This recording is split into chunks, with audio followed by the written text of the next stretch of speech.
Magandang hapon po sa mga nanonood at sumusuporta. Salamat po. May kwento po uli ako sa inyo dahil naranasan ko po yan. Totoo po yan. Ganito po.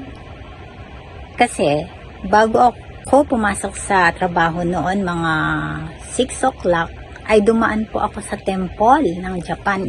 Yung gaganon po sila. Pre-pray po. Kasi wala naman pong meron pong simbahan dito, nag-iisa lang po ata.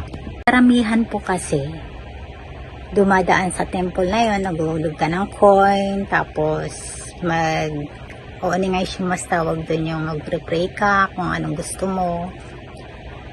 Tapos po, madilim na po at sarado na po. Nandun na rin lang ako. Ang ginawa ko po ay naghugs po ako ng pera at nagpray po ako.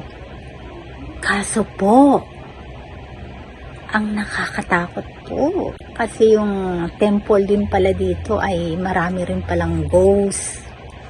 Bigla pong may sumagot ng Alam niyo po ba yun? Nakarinig na po ba kayo ng ganun? Wala naman po ang tao dahil sarado po. Bigla pong ang lakas po talaga. Naku po, ang bilis ko po talagang umalis po ako sa lugar na yun kasi medyo madilim-dilim na po yun.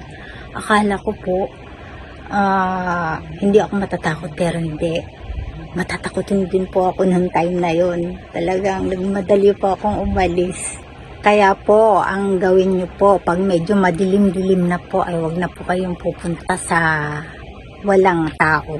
At totoo po ang mga multo. Nagpaparamdam po yan mga yan. Baka tumakbo kayo.